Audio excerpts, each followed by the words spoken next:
Hello everybody, welcome to part 7 of Circle of the Moon. Today's episode, we are finally going to take on the Grim Reaper himself. And Camilla as well, let's not forget about her. We're going to take on 2 bosses in one part. So we got a new type of armor. This game has so many variants of armors, it's not even funny. Now, the plant armor, I believe it's what it's called, it's either plant armor or forest armor. They're probably the second or third easiest armors to take on because they really only have one attack that's kind of predictable. All they really do is they extend their fist and then their fist turn into vines, so you can't duck the attack if you're far away. But if you're up close and personal, that's when you can duck the attack. Anyway, here's Death himself, and I don't know if I can classify Death as disappointing or just very brain dead easy, but there's not much to him in this game. For his first phase, he's just floating in the air throwing sickles at you. He's also got 2 other attacks too. He's got this spike attack, which he just did. Now those are easier to dodge than they look. All you have to do is just run slightly to the right or left and he'll always miss. Now Death has another attack, which are green energy balls. He'll shoot those out and those are easy to dodge as well. I don't know what to say about those. I guess the green energy balls look like the Hellfire move that Dracula, or by extension Alucard, would use in Symphony of the Night. So, yeah. Now don't worry, this isn't the only thing that Death does. He is a very crafty bastard for being alive for 1,000,000 years or so. And babysitting 2 kids. Now, he does have a second phase.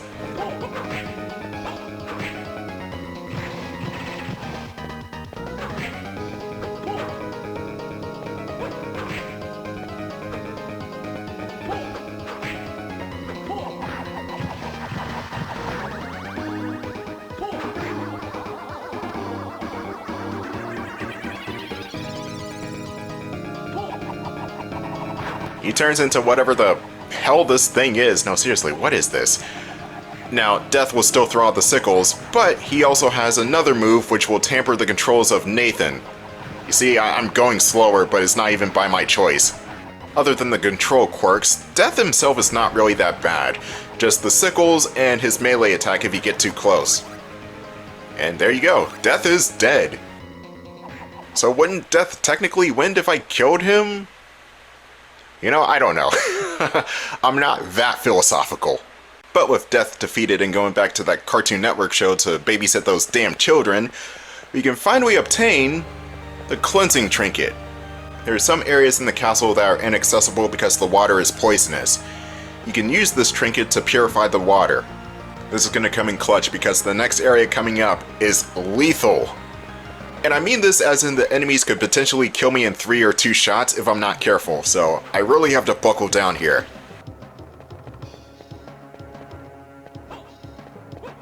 So what I'm gonna do is I'm just gonna avoid the enemies for right now. Oh, the Dryads especially, because these things are tough. They take okay, Golems, they take 1,000,000 hits. The Dryads, not so much. They still hurt though with the spores, so you might want to watch out for that.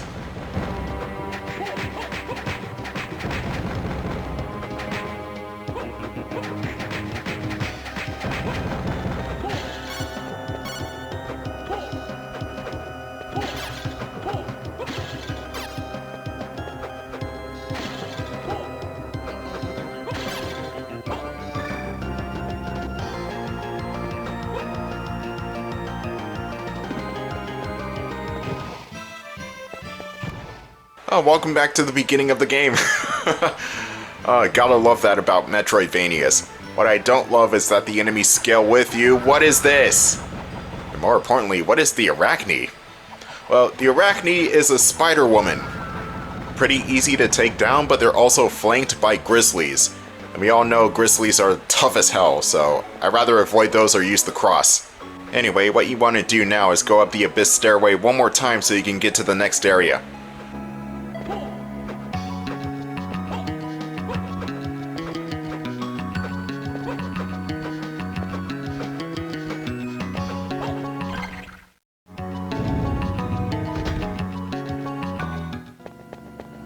Welcome to hell. First world business, change the red water into blue water so that way you don't die of some sort of bloodborne illness. This is the 1800s, I doubt there was a hepatitis shot back then. Anyway, the sewers. Now, get ready, some of these enemies will hit like tanks. Mainly the ice armors and the blue variants of the harpies. That one's spearfished. They don't hurt nearly as much though. Oh, here's the first ice armor. If you get hit by an ice attack, you'll freeze over, and if you get hit again while frozen, you'll take double the damage. So what does the ice armor do?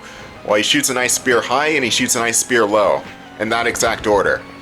Every single time, so they're easy to predict, but what else do you have to dodge alongside the ice armors? Because sometimes they don't just come in ones.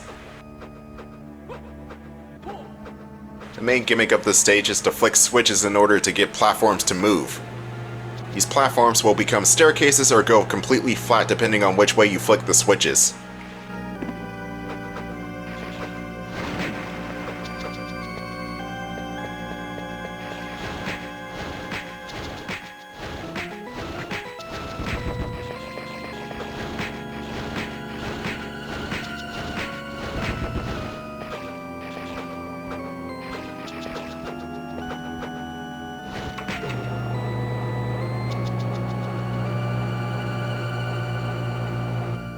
Yay!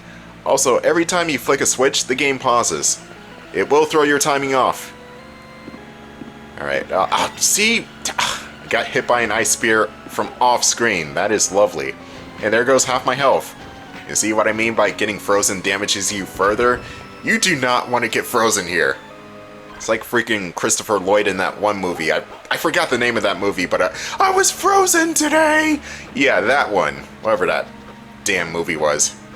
Wait, was it Suburban Commando? Wait, Hulk Hogan was in that movie? Fuck, I forgot. Honestly, I've only seen that movie one time.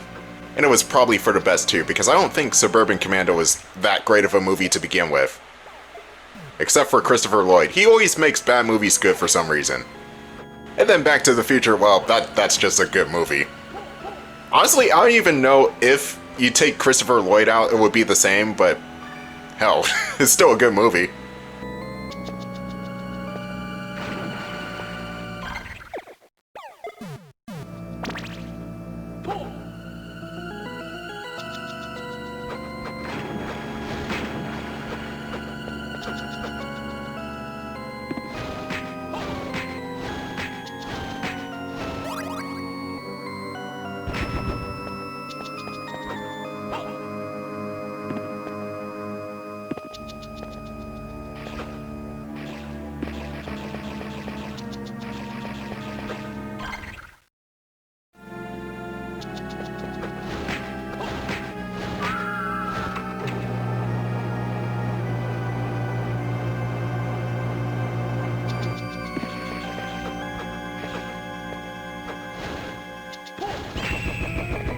Did that thing just screech like a bird? Oh my god, it did. How's it do that? It's just like a jellyfish thing. I don't even know what that is. I'm not sure if those brain jellyfish looking things, whatever you call those, were in Symphony of the Night.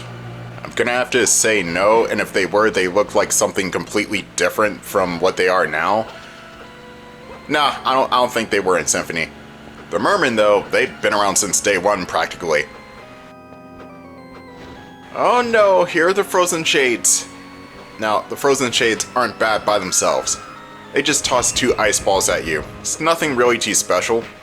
Again, you just don't want to get frozen and then get hit while you're frozen, though. It's also a good thing that Nate, for some reason, can just breathe underwater.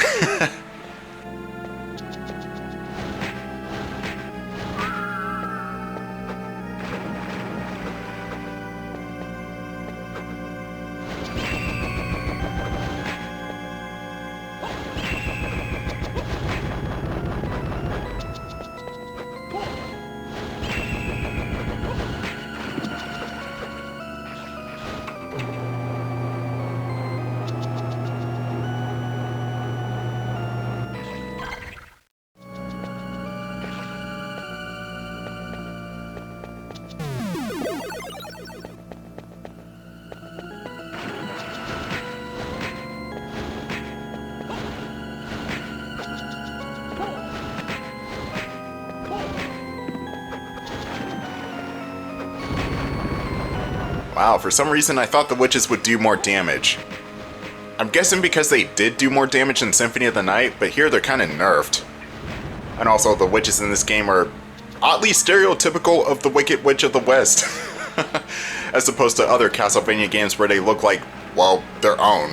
Which is fine. I mean, the previous game we did just freaking referenced the Scarecrow, the Tin Man, and the Lion, so there you go. Wizard of Oz parodies are plenty in the Castlevania series.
Not gonna deal with you? Oh man, the Harpy enemies suck. But I will deal with the Frozen Shades though. They are easy enough to take on. And I just got a Star Bracelet. The Star Bracelet has a very vague description that says its power depends on which arm it is used on. So I take it it's more of a luck-based item than anything, but it also increases intelligence. So I'll equip it for now until I find another cursed ring. There is one more enemy down here that is tough to take on, and that's the Ice Demon. The Ice Demon has an attack that can pretty much cover the whole entire screen. It's possible to dodge this attack, but it's hard to because of how big these projectiles are. Holy crap! Yeah, that's gonna leave a whole bunch of freezer burn. Okay, just take this guy out. Damn it. Now, the projectiles themselves don't do that much damage. Again, you do not want to get hit while you're frozen because that's when you die.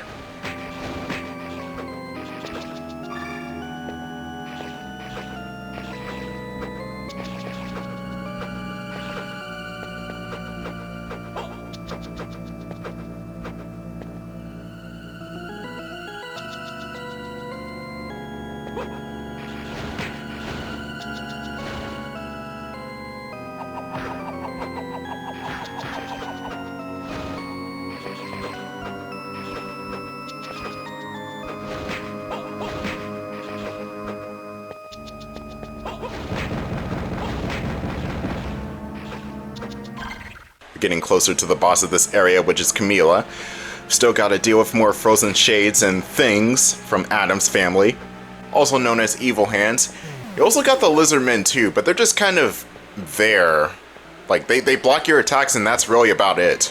They're more of a nuisance than they are an actual threat.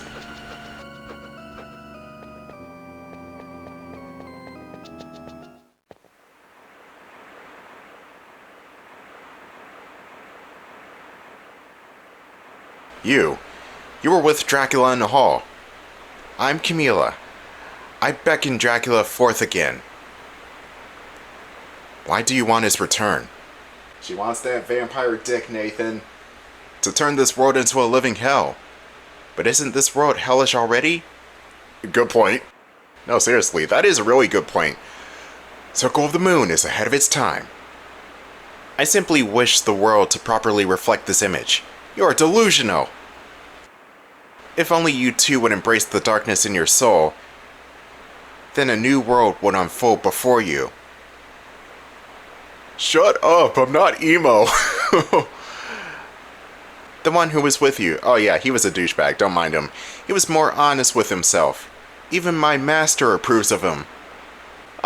Dracula, you could do better than Hugh. I'm No, seriously, you could do way better than Hugh. What the hell are you thinking, Drac? Anyway, here's Camilla in boss form. She is a bit tricky at first, but once you get her patterns down, she becomes a lot easier to deal with. You could use the doors on the left and right sides of the room to your advantage. To my knowledge, it seems like Camilla does not float towards the doors as much. But also, you are limited to the whip, whatever cards you have, and whatever sub-weapons you have, so take that into account. Camilla does shoot out projectiles that track onto your location, as well as this laser attack whenever she's on the left or right sides of the room. The best way to dodge the laser is to duck under it or be behind Camilla. The skull part of the boss will shoot out lightning too whenever it's floating, so it's not really wise to go underneath Camilla whenever she's floating about like this. When she's shooting the laser though, that's the only time the lightning is not going off. One more thing about Camilla is that the hitbox is rather janky. The whole sprite of Camilla will hurt you, but the only thing you can hurt on Camilla is, well, Camilla herself, who is riding upon the skull. The skull is pretty much just empty air if you swipe at it. But other than that, Camilla herself, she's kinda difficult, but then again, most of her attacks don't really do that much damage, or at least not as much damage as you would think. And also, you could swipe out her projectiles.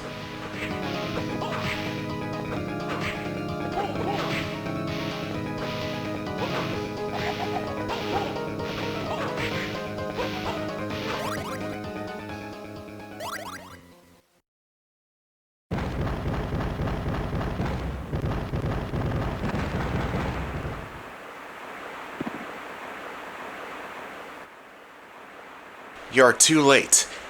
The rite has been prepared.